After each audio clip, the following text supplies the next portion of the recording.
Hello guys, well as you can see we're now out of the ground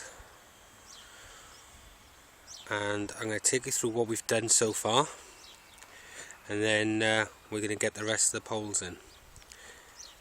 As you can see here we've got a scaffolding tube in, that's been hammered in. This 9-foot tube, so it's a 10-foot tube, so it's gone down 4 feet and it wasn't easy, but it's down and it leaves us 6 foot on the side. Same thing with this one here, 6 foot on the side. Okay, down 4 feet, and they're absolutely solid, they're rock hard, and they won't be going anywhere, as you can see. Okay, over here you'll see 3 posts, 1, 2 and 3. We want to get these in because again they're 9 feet long and they're down 3 foot, and we need to get them in before obviously all the framework's built and everything else and it gets in the way. And they're going to be for our grapevines. Okay, we'll have more on that later on. So far we've got this post in, and I've strung a line right away up to that post at the back there. You can't see it because it's behind the other one, but I'll take you up now and show you.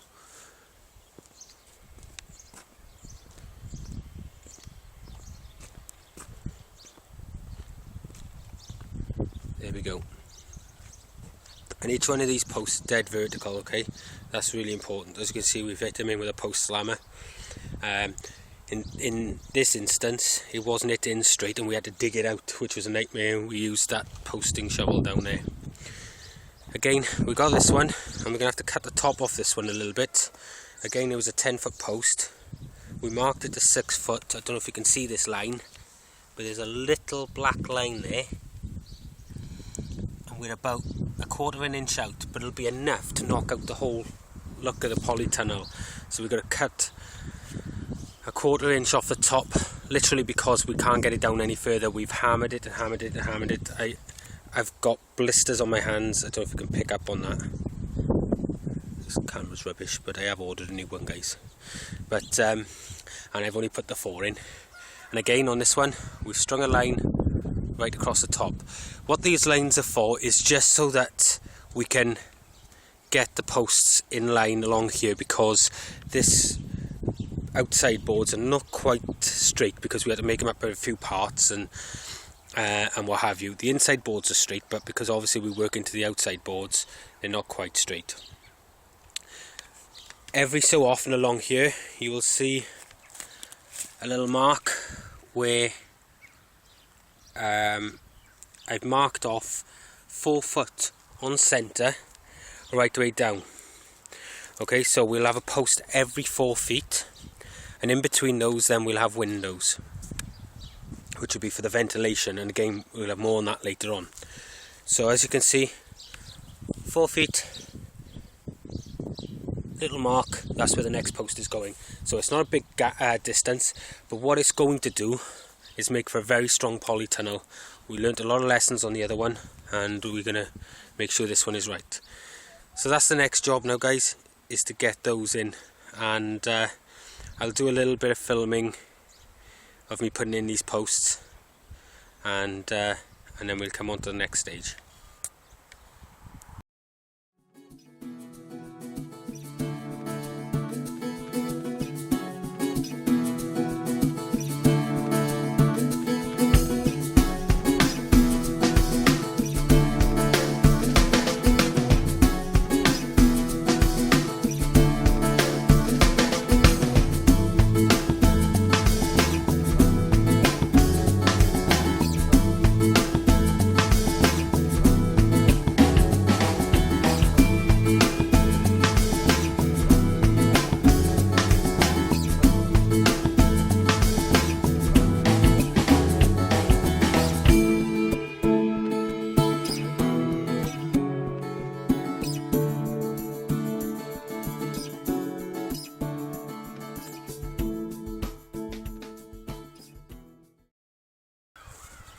Guys, if you're building one of these, don't do this.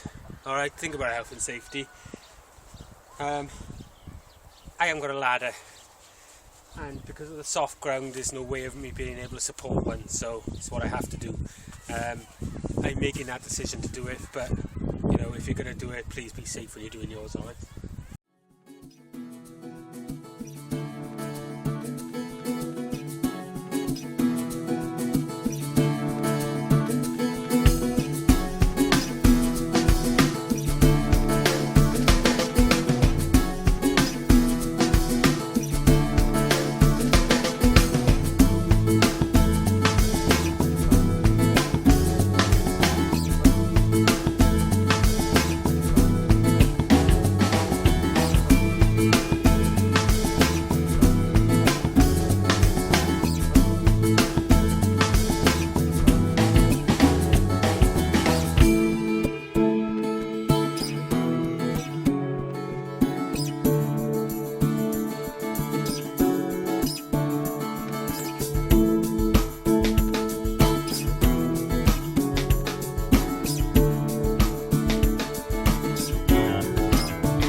Okay, there you have it.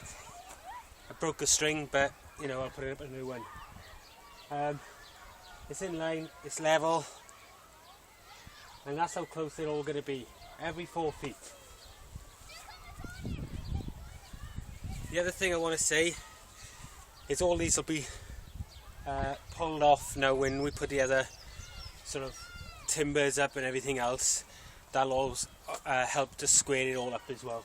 So it hasn't got to be perfect when we're putting these in, but the straighter we can get them, the easier it's going to make it for us. But as you can see, that's down a good 3.5–4 feet. This pipe is one of the shorter ones, and we're already out to the ground about a foot here, but the time it goes down and the time it's all screwed and everything else, it'll be absolutely solid.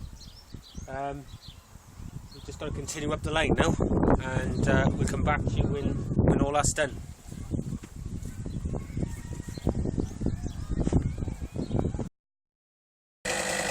Okay guys, some of the poles are way too long, so we've got to cut them down. Make sure you've got glasses and gloves for this job, because obviously it's going to spark and it's quite a dangerous thing to do without any protection, okay? So make sure you're wearing your PPE, guys.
This generator I'm using isn't really powerful enough for this tool, but I'm having to use it nonetheless.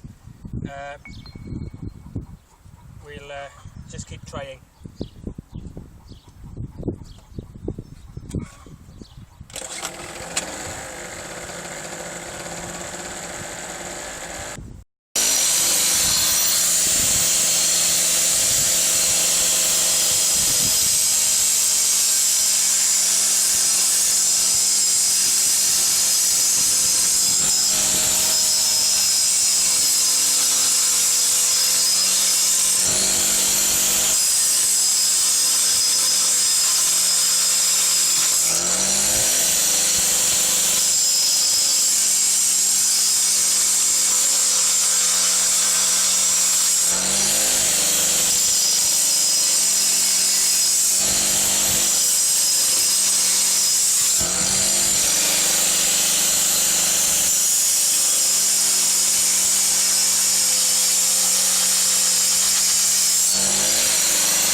Right, don't pick it up with no gloves on, guys. It's going to be hot.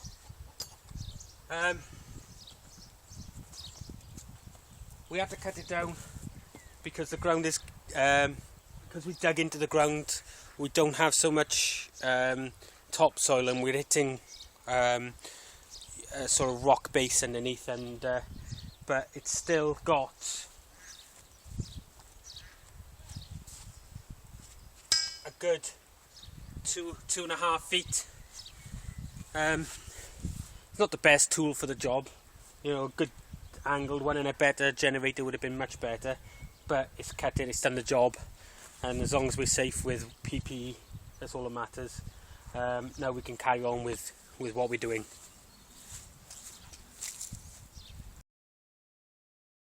Well guys, it's a bit windy here, so I'm sorry if it's really loud, but as you can see, all 18 posts are now in, 4 foot on centre, so that gives us 32 foot long.